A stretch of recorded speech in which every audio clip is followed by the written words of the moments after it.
You spent 12 years telling me I was weak. I spent 12 years hoping I would never have to prove you wrong. 911, what's your emergency? There's been an incident at 219, Harrogate Lane. My husband needs medical attention. I want to be very clear, I am not injured. I am completely fine. Ma'am, can you tell me what happened? He'll need an ambulance. Please send one quickly. I'll be outside waiting. The line goes quiet. A soft click. Then silence so complete you can hear the static underneath it. That call came in at 11:47 p.m. on a Tuesday night in March, from a quiet street in Naperville, Illinois, the kind of suburb where the driveways are clean and the neighbors wave and nobody looks too hard at what's happening behind anyone else's front door. By the time the ambulance arrived at 219, Harrogate Lane, the woman who made that call was standing on the porch in bare feet with her arms at her sides, calm in a way that the responding officer would spend weeks trying to put into words. Her name was Lily Cole. And the man on the kitchen floor inside, the man who needed the ambulance, was her husband of 12 years. A man named Scott Cole, who had spent over a decade calling Lily weak, calling her small, calling her lucky that someone like him had ever stayed. Who had said all of it to her face, more than once, and laughed while he said it. On the night of March 4, 2019, Scott Cole learned something about his wife that nobody in Naperville, nobody in his office, nobody at his gym, not his mother, not his closest friend, had ever known. He learned it in less than 40 seconds. The question that followed, the one that wound through a police investigation, a criminal case, a civil lawsuit, and the comment sections of 1,000 heated debates, was not what happened inside that kitchen. The security footage made that plain enough. The question was, how long had she been waiting? Before we dive deeper, let us know in the comments where you're watching from. We'd love to hear from you. And if you aren't subscribed yet, hit that button now so you never miss any of our upcoming videos. As we get into what happened on the kitchen floor, and we will cover every detail, I need you to hold 3 questions in your mind. Question 1, who was Lily Cole, really? Question 2, how does a man spend 12 years married to a woman and never once see her clearly? Question 3, when a woman finally defends herself, does the law protect her, or punish her? By the time this story is done, you will have answers to all 3. But I'll warn you now, the answers are not comfortable. And the most uncomfortable one has nothing to do with Lily. It has nothing to do with Scott. It has everything to do with the systems that surrounded both of them and called what they were doing justice. We are going back to the beginning. Not to March 4th, to 12 years before it. To a summer barbecue in Naperville, in 2007, where a young woman smiled at exactly the right man at exactly the wrong time. Scott Allen Cole grew up in Rockford, Illinois, the second largest city in the state and the kind of place that breeds men who peaked young and spent the rest of their lives referencing it. His father sold insurance. His mother ran the household with the efficiency of someone who had long ago accepted that the man she married was going to require significant managing. Scott played baseball through high school, made varsity his sophomore year, and had, by 17, developed the particular confidence of a boy who has never been made to question himself in any room he has ever entered. By his early 30s, Scott was working regional account management for a logistics company out of downtown Chicago, good salary, company car, season tickets to the Bears he mostly used to impress clients. He lived in a 4-bedroom house in Naperville with his wife, drove a truck he did not need, and had the handshake of a man who learned early that conviction is 90% of persuasion. People who worked with Scott described him as charming. People who watched him more carefully for long enough used a different word. But they usually kept that to themselves. Lily Chen grew up in the Avondale neighborhood of Chicago, the daughter of a man named Henry Chen who had come from Hong Kong with very little money and a work ethic that embarrassed people who thought they knew what hard work looked like. Henry ran a dim sum restaurant on Pulaski that was packed every weekend and had been for 20 years. Lily's mother, whose name was Rose, was a woman of extraordinary stillness. She spoke rarely and moved through a room the way water moves, finding the path of least resistance without ever appearing to surrender anything. At age 7, Lily's father enrolled her in Wing Chun Kung Fu at a school in the Bridgeport neighborhood, run by a man named Sifu James Wu, a Chinese-American instructor in his 40s who had trained under a lineage tracing back to southern China and who had been teaching in Chicago for 15 years by the time Lily walked through his door. Wing Chun is not what most Americans picture when they hear the words martial arts. There are no flying kicks, no dramatic forms, no performance of any kind. It is a system built entirely on economy, precision, and the philosophy that the most dangerous person in any room is the one who has worked the hardest to appear ordinary. Lily trained under Sifu Wu for 12 years. Sifu Wu, Lily was not my most talented student in the conventional sense. She was my most disciplined one, and discipline is a far rarer thing than talent. Talent is a gift. Discipline is a decision you make every single morning, before anyone is watching, when there is no reward for making it. Lily made that decision every day for 12 years. By the time she was 19, she had achieved a level of proficiency that most students spend their entire lives working toward and never reach. He pauses. Then. Sifu Wu, I told her when she moved out on her own, I said, Lily, everything I have taught you, I hope you never once need to use it. Because that is the highest honor of this work. Not that you are capable of fighting. That you are so capable, you never have to. In 2007, Lily was working as a medical billing coordinator at a hospital in the West Loop. She had a one-bedroom apartment in Logan Square, a bicycle, and no particular expectation of anything dramatic. She was 26 years old and content in the specific, grounded way of someone who knows exactly who they are. And then a mutual friend named Kevin Park invited her to a backyard party in Naperville. And Scott Cole walked across that patio with 2 bottles of beer and the most confident smile she had ever seen on a man who had just met someone. She found it interesting. She would later describe it as the kind of confidence that you don't entirely trust but can't quite stop watching, the way you watch a man walk a tightrope and think, either he knows exactly what he's doing, or this is about to go very badly. She found out later it was both. They married in September 2008. Lily's father flew in from Chicago, sat in the front row, and said very little.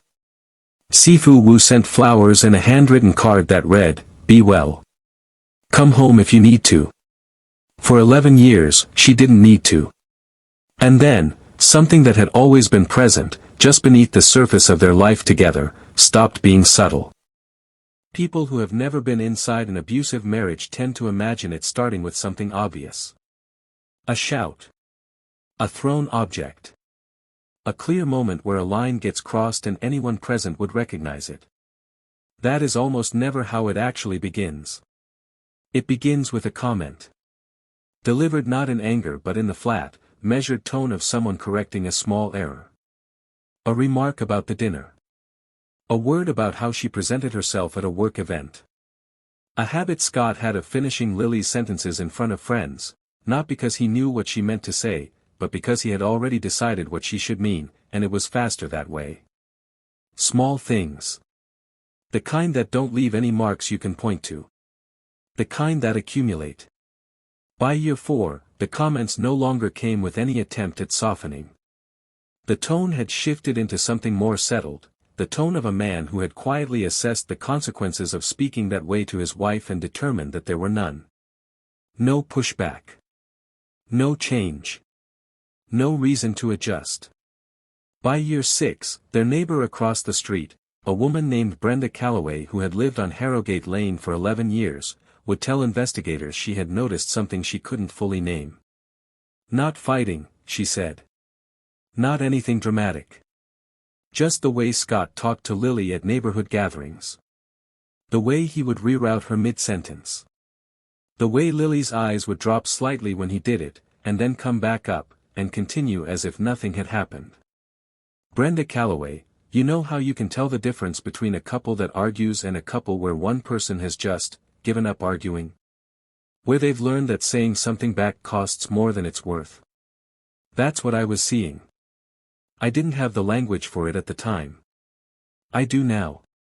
By year 8, Scott had begun traveling frequently for work, or so Lily understood it. Extended trips to Indianapolis, to Cincinnati, to St. Louis. He came back from these trips in one of two modes, either expansive and generous in the way of a man who had gotten something he wanted, or closed off and barely present in the way of a man managing guilt. Lily learned to read the difference in the first 30 seconds of him walking through the door. She learned which version of him required which kind of room. Year 9. The first time he struck her, it was a shove, fast and sharp, rising out of an argument about money that escalated before either of them had fully committed to having it. He left the room after and did not come back and did not apologize and did not bring it up the following morning. And in the silence that followed, in the absence of any acknowledgement that something had changed, Lily did what 12 years of training had prepared her to do in a completely different context. She went still. She assessed. She concluded that escalating now would make things worse. She was correct. She would also spend years wishing she had been wrong. What she did not know, what nobody knew yet, was that the security camera Scott had installed in their kitchen 18 months earlier was recording everything. Every motion event. Every entry. Motion activated, cloud-backed, quietly documenting the interior of the room where Scott Cole came most often when he felt like making a point. He had installed it himself. He had told Lily it was for home security. It was the most consequential decision he ever made, and he made it casually, on a Saturday afternoon, while watching football. But before we get to the recordings, and we will get there, because they change everything, we need to talk about a woman named Dana Mitchell. Because the night of March 4th didn't begin with a slap. It began 7 months earlier, when Scott Cole decided, as he had decided many things over the years, that the rules governing other people simply did not apply to him. Dana Mitchell was 32 years old, a project manager at a firm in downtown Chicago that contracted with Scott's company on regional accounts. They had worked in proximity for 2 years without issue. Then, in the summer of 2018, a joint project put them in the same conference rooms, on the same flights, in the same hotels in Indianapolis and St. Louis for stretches of several days at a time. We don't know exactly when the affair began. We know it was underway by September 2018. We know it ran through February 2019. And we know that Scott, at no point during those months, made any effort to conceal it that could be described as serious. Lily found out on the morning of February 8, 2019. Not because Scott told her. She found a text notification that came through on his tablet while he was in the shower, one sentence, from a contact saved only as D, a sentence that made the nature of the relationship impossible to misread. She stood in the kitchen of the house she had shared with this man for 11 years and read it twice. Then she set the tablet back exactly where she had found it. She did not confront him. She did not call her father. She did not call a single friend. What she did, 2 days later, at her kitchen table at 2 a.m. while Scott slept, was search on her laptop, Illinois self-defense laws, domestic violence. A prosecutor would later try to use that search to build a premeditation case. He would fail. Because that search was made on February 10th. She had found the text on February 8th. She was not researching how to attack her husband. She was researching what her legal rights were if he attacked her again, because he had already done it, and she had said nothing, and she was now, quietly and alone, trying to understand what options she actually had. She was not planning a crime. She was trying to survive one that had been underway for years. The 3 weeks between February 8th and March 4th, people who saw Lily describe her as she always was. Composed. Unhurried. Steady in the way of someone who has decided something and is waiting for the right moment, though none of them would have put it in those words at the time. She went to work. She came home. She cooked dinner. She said nothing. March 4th, 2019 was a Tuesday. Scott came home at 7:52 p.m. Lily had made dinner, a meal she had made dozens of times, one Scott had praised in the early years and barely acknowledged in the later ones. She set 2 plates on the table. She poured water. She sat down. He looked at the plate. He said, in the exact tone you are imagining, this again. Lily said nothing. What followed was not an argument. It was a monologue, 20 minutes of inventory. The dinner. The house. The way Lily had let herself go, in his assessment. The fact that she had, as he put it, become someone he didn't particularly look forward to coming home to. And then, when the monologue had run through its usual material and was looking for somewhere new to go, he brought up Dana Mitchell. Not as a confession. Not with any trace of guilt. He brought her up the way you produce a trump card, because he wanted Lily to understand the full scope of her situation. He told her she should be grateful he still came home at all. He told her Dana was someone who actually appreciated him. He told her, and these are the words Lily included, verbatim, in her written statement to investigators, you should be on your knees thanking God somebody like me is still here. Nobody else is going to want what you've become. And then he reached across the table and slapped her. Open-handed. Hard. The room went completely silent. Lily sat still for one full breath. Then she looked at him with an expression she would later describe, in her own words, as clarity, and she said, in the quietest voice she had used all evening. Don't do that again. Scott laughed. He had spent 12 years building a picture of who Lily was. He had built it so carefully, revised it so rarely, stared at it so long that it had stopped being a picture and started being the truth, as far as he was concerned. She was patient. She was small. She stayed. He was certain of it. He was still smiling when she moved. What happened in the next 38 seconds has been documented in sworn testimony by 2 paramedics, 3 police officers, a 19-year veteran detective, and a forensic analyst who reviewed the kitchen camera footage at 1/4 speed. They all agree on the same thing: it was precise, it was controlled, and it was finished before Scott Cole fully understood that it had started. She didn't lose her temper. She didn't swing wildly. She moved through those 38 seconds the way water finds a crack in concrete, patient, deliberate, unstoppable once it has decided on a direction. The moment Scott was no longer a threat, she stopped. Stepped back. Picked up her phone. And called 911. The first patrol officer on scene was a 7-year veteran named Chris Daly, who would write in his report that he had responded to what he estimated was somewhere over 200 domestic disturbance calls across his career, and that 219, Harrogate Lane was unlike any of them. Scott Cole was on the kitchen floor. 2 broken ribs. A dislocated right shoulder. A fractured left wrist. He was awake, in significant pain, and according to Officer Daly, communicating his anger in a way that suggested he had not yet fully processed what had happened to him. Lily Cole was standing on the front porch in bare feet. She had put shoes on at some point, an observer later noted them sitting by the door, as though she had picked them up and then set them down again and never gotten around to putting them on. She was holding her phone. She had already made the 911 call. When Officer Daly arrived, she directed him to the kitchen, confirmed her husband required medical attention, stated twice that she herself was not hurt, and then stepped back and let him work. Detective Janet Okafor, 18 years in the DuPage County Domestic Crimes Division, arrived at the scene 40 minutes later and brought Lily in for questioning at the precinct.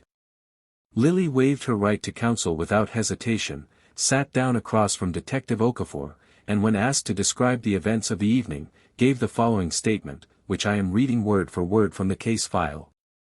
He struck me across the face. I told him not to do it again. He did not stop. I responded. I called for help immediately. I am not injured. That is everything. 11 words describing 38 seconds. Those 11 words would be examined, re-examined, argued over in 2 separate legal proceedings, and discussed by strangers on the internet for the better part of a year. Detective Okafor, in 18 years I've sat across from a lot of people in that room. People who are telling the truth, people who are not, people who are frightened, people who are performing. Lily Cole was none of those things. She was calm in a way I had genuinely never encountered, not the calm of someone in shock, not the calm of someone calculating. The calm of someone who had done what needed doing and was completely at peace with it. I've never seen that before or since. Scott, from his hospital bed, told investigators a different story. He said Lily had attacked him without provocation. He said she had, quote, snapped.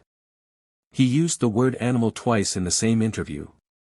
He said he had absolutely no idea she knew how to fight, and he said it with the total sincerity of a man who had never thought to wonder, which was itself one of the most revealing things anyone said throughout this entire case.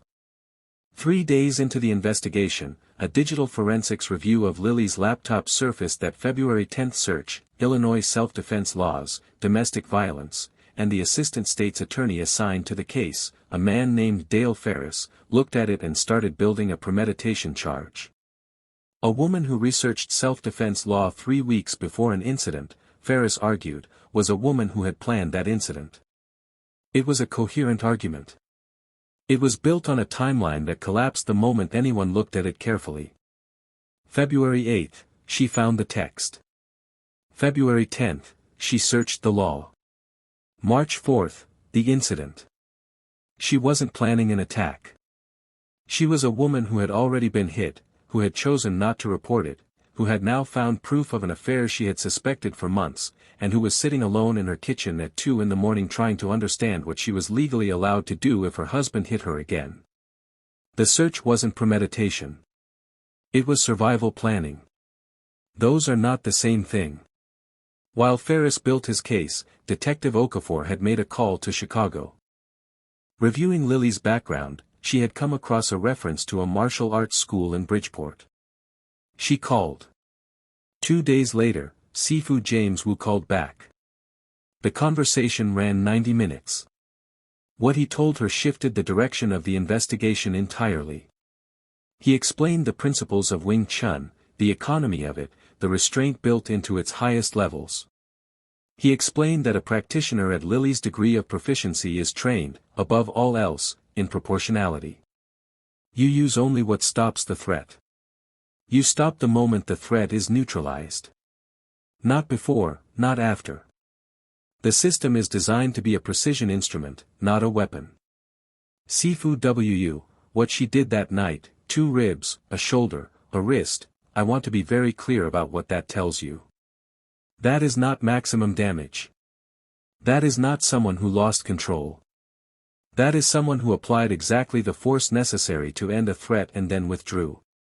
If Lily had wanted Scott Cole in the emergency room in critical condition, he would be in critical condition. He is not. That is her restraint at work. Not her failure. The story hit national news on March 19, 2019. The reaction was immediate and divided in exactly the ways you would expect and a few you wouldn't. Cable news ran the story under chirons that told you everything about which network you were watching. Social media split into factions within hours. A Chicago Tribune columnist wrote a piece framing Lily as a symbol of something larger. A commentator on a national radio program called her a public safety threat. Scott Cole gave one interview, 8 days after the incident, from a borrowed apartment in Joliet because he had not returned to Harrogate Lane. He sat with his arm in a sling and the expression of a man who has mistaken his embarrassment for someone else's wrongdoing. He said Lily was dangerous. He said he was the real victim. He did not mention the slap. He did not mention Dana Mitchell. He did not mention any of the incidents that the camera in his own kitchen had been quietly recording for the past 14 months, because he did not yet know that the camera had been watching. Nobody did. Scott Cole had installed the camera himself, in September 2017, on a Saturday afternoon between the first and second halves of a Bears game. He'd ordered it online after a package got stolen off their porch. He mounted it in the upper corner of the kitchen, small, matte black, barely visible, and set it to motion-activated recording with automatic cloud backup to an account registered to his email address. He showed Lily where it was. She said fine. The conversation lasted approximately 90 seconds. He never thought about it again. 14 days after the incident, a forensics analyst named Rosa Pham accessed the cloud account as part of a standard evidence sweep and found something nobody had expected to find: 14 months of continuous backup recordings. Every motion event in that kitchen. Everything. She called Detective Okafor at 6:15 a.m. Detective Okafor, I knew from her voice before she said a word. She said, "Janet, you need to come in right now and look at this." I was there in 20 minutes. I have never driven that fast to a precinct in 18 years. The footage from the night of March 4th showed everything in sequence. Scott coming through the door. The dinner. The monologue, all 20 minutes of it, captured in fixed frame from the corner of the room.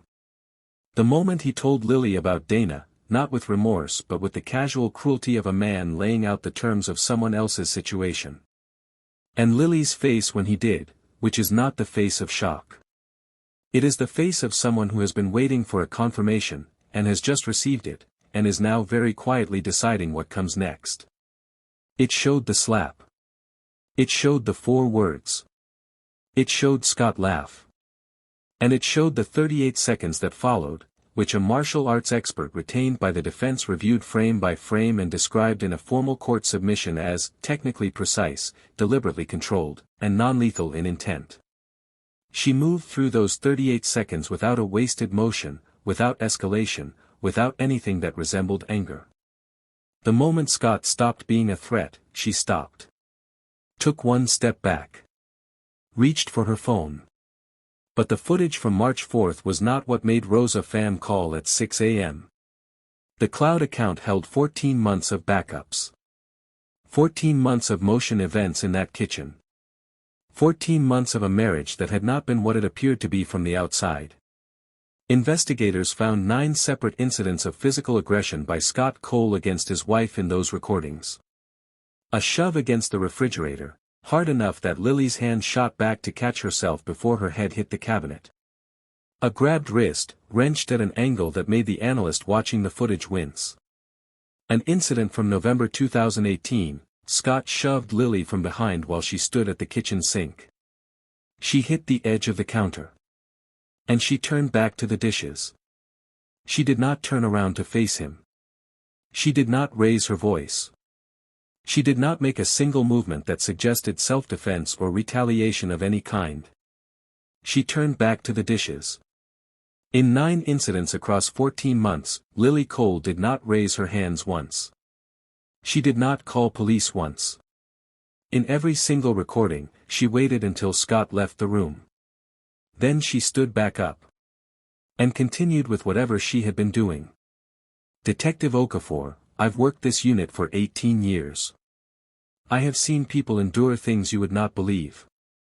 But watching that footage, knowing what she was capable of, knowing she had the training and the physical ability to stop any one of those 9 incidents in real time, and watching her choose not to, 9 times in a row, over 14 months. I sat in that room with Rosa for a long time afterward without either of us saying anything. Because there isn't really anything adequate to say. Dale Ferris's premeditation case did not survive the footage. It collapsed over the course of a single week in late April, as investigators worked through the backups and the picture they painted became undeniable.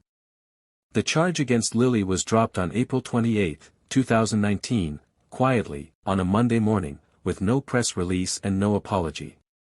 Scott Cole was arrested 3 days later on 9 counts of domestic battery, 1 for each incident on the recordings, plus a 10th count for the events of March 4th. He was offered a plea agreement. He accepted it. 8 months later, he stood before a judge in DuPage County and entered a guilty plea to avoid trial. He was sentenced to 36 months of probation. Court-mandated counseling. A permanent order of protection keeping him from Lily. No prison time. The man who had recorded his own crimes on a camera he installed himself, in his own kitchen, served no prison time. Lily stood on the courthouse steps that afternoon. News cameras were there, local Chicago stations, a national outlet that had been tracking the case since March. She looked through all of it and said nothing. A reporter caught her at the bottom of the steps, microphone out, and asked how she felt. She looked at him for a moment. Then she said, "I feel like I should have made the call years ago." 3 months later, Scott Cole's attorney filed a civil lawsuit against Lily. And the argument he made in that courtroom was one that nobody had anticipated, and one that sent shockwaves through the legal community in ways that are still being felt today.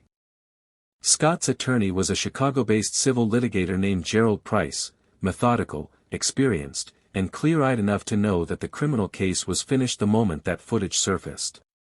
But Price had identified something. A legal argument that had been tested in a handful of jurisdictions, never fully settled, and never applied to a case with this particular set of facts. His argument was this: Lily Cole was not an ordinary civilian acting in self-defense. She was a 12-year practitioner of Wing Chun Kung Fu at an advanced level of proficiency, a fact now confirmed by her own instructor in sworn testimony. This level of training, Price argued, fundamentally elevated her capacity to cause harm beyond that of an untrained person. Therefore, when she responded to Scott's actions on March 4, the standard of reasonable force that applies to ordinary civilians did not apply to her. She should be held to a higher threshold, a trained combatant standard, and by that standard, her response constituted excessive force. He was arguing, in plain terms, that Lily should be penalized legally for having spent 12 years becoming capable of protecting herself. Chicago legal analyst, composite, this argument isn't frivolous. That's what makes it so disturbing. The trained combatant standard exists in legal scholarship. It has been applied in limited contexts, primarily to law enforcement and military personnel. What Gerald Price was attempting to do was extend it to a civilian woman who had trained in a martial art, in a domestic violence context. And if he had succeeded, the precedent would have been chilling. It would have told every woman in Illinois, do not get strong, because your strength will be weaponized against you the moment you ever need it. The case drew attention from legal scholars at Northwestern and DePaul, from domestic violence advocacy organizations across Illinois, from martial arts associations who had never previously filed legal briefs about anything. Everyone had a position. The debate that played out in op-ed pages and law school journals was sharp, serious, and genuinely unresolved on the question of where the line should be. Lily did not appear in court. She submitted a written deposition and was represented by a Chicago attorney named Keisha Borders, who had spent 16 years doing pro bono domestic violence defense and who, when asked by a Tribune reporter to characterize the lawsuit, said, "This is a man using the civil courts to do what he could no longer do in a kitchen." Keisha Borders, strip away the legal framework and look at the facts. A woman was physically assaulted 9 documented times over 14 months. She had the capability to stop it every single time and chose restraint, 9 times. On the 10th occasion, she used force that was precisely calibrated, immediately ceased, and was followed by her voluntarily contacting law enforcement. That is not excessive force. That is self-defense executed with more discipline and more proportionality than most trained professionals demonstrate under threat. The idea that her discipline should be the thing that damns her is not a legal argument. It is an extension of the same logic that put her in that kitchen for 11 years. The civil case was dismissed in October 2019. The judge's ruling ran 19 pages. The concluding paragraph read, in part, "The defendant's response to the documented and repeated threat she faced was proportionate and controlled. Her training did not render her more culpable, it rendered her more precise. The court declines to establish a precedent under which an individual's decision to develop the capacity for self-protection becomes a liability when that protection is finally, and necessarily, exercised." Scott Cole appealed. The Illinois Appellate Court denied the appeal in February 2020. He has not spoken publicly since. Lily relocated. She did not say where. She gave no interviews. She has no public presence of any kind. The only statement she ever released was a single paragraph, sent to the Chicago Tribune, which the paper published without edits. "I spent 12 years learning restraint. I spent 11 years practicing it inside my own home, in circumstances it was never meant for. I am not sorry for the night I stopped. I am only sorry it took me that long, and I am sorry for the version of myself that believed that staying was the same as surviving. It is not. For anyone wondering, I am somewhere he is not. I am well. And I am, for the first time in a very long time, at peace. I want to say something before we close this story out. Because I think the 38 seconds that everyone focused on, the moment that went viral, the clip that ran on cable news, the thing that made people choose sides within hours of hearing about it, I think those 38 seconds have distracted almost everyone from the 11 years that made them inevitable. We have a very particular image, in this country, of what a person in danger is supposed to look like. She is supposed to appear frightened. She is supposed to appear helpless. She is not supposed to appear like someone who has been quietly, methodically, patiently waiting, because that kind of patience looks, from the outside, like something other than victimhood. It looks like choice. And the moment we perceive choice, we become suspicious of the suffering. Lily Cole had choices. She had always had choices. She chose restraint, 9 times, across 14 months, when she had the capability to do otherwise. She chose to absorb, and stand back up, and continue, because she had been taught that force is a last resort, not a first one, and she believed it even in circumstances that most people would never be asked to test that belief in. And when she finally, on the 10th occasion, made a different choice, she made it with the same precision and the same control and the same commitment to proportionality that had governed every moment of her training. Scott Cole spent 12 years certain he knew who his wife was. He was wrong about almost everything. But the thing he was most wrong about, the foundation under all of it, was the belief that her patience was evidence of weakness. That her silence was an absence of options. That she endured because she had no other move. She had other moves. She had always had other moves. She had simply decided, 11 years in a row, not to use them. Sifu James Wu still teaches at his school in Bridgeport. He does not discuss former students. But on the wall where he displays his school's history, photographs, certificates, competition records going back 30 years, there is one photograph he has never removed. A girl of 12 in a white GI, red sash across her chest, holding a trophy that comes up to her chin. She is not smiling at the camera. She is looking just past it, at something in the distance. Nobody has ever asked him why he keeps it there. He has never felt it required an explanation. Someone asked me, he said, in his final interview, whether I was surprised by what Lily did that night. I thought about it for a long time before I answered. And then I said, I'm not surprised she fought back. What surprises me is how long she waited. That's not a gap in her training. That is the fullest possible expression of it. Before you go, I need to hear from you. Because this story does not have a clean ending.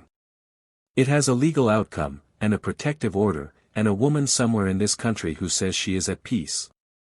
But clean is a different thing from just. And I think we should be honest about that. Scott Cole served no prison time. The man with 9 documented incidents of domestic battery on a camera he installed himself walked out of a DuPage County courtroom on 36 months of probation and went on with his life. Lily relocated, and said she was well, and I believe her. But I also believe that what she was owed and what she received are 2 very different things, and I'm not willing to call what happened justice without at least sitting with that for a moment. So here is what I want you to do right now. Go to the comments. Tell me, was justice served in this case, or did the system fail Lily twice? Tell me what you think Scott Cole deserved. Tell me whether you think Lily waited too long, or whether, having heard everything, you understand completely why she waited as long as she did. And tell me this, if someone in your life were living the first 3 years of this story, the comments, the tone, the slow erosion, would you see it? Would you know what to say? Because I think that's the question this story is actually asking. Not the 40 seconds. The 11 years. If this story kept you watching, like and share, and if you aren't subscribed yet, please stay. These stories take everything I have to tell. The community we're building here, the people in these comments who recognize each other across distances and decades, that community is the reason I keep telling them. I'll see you in the next one.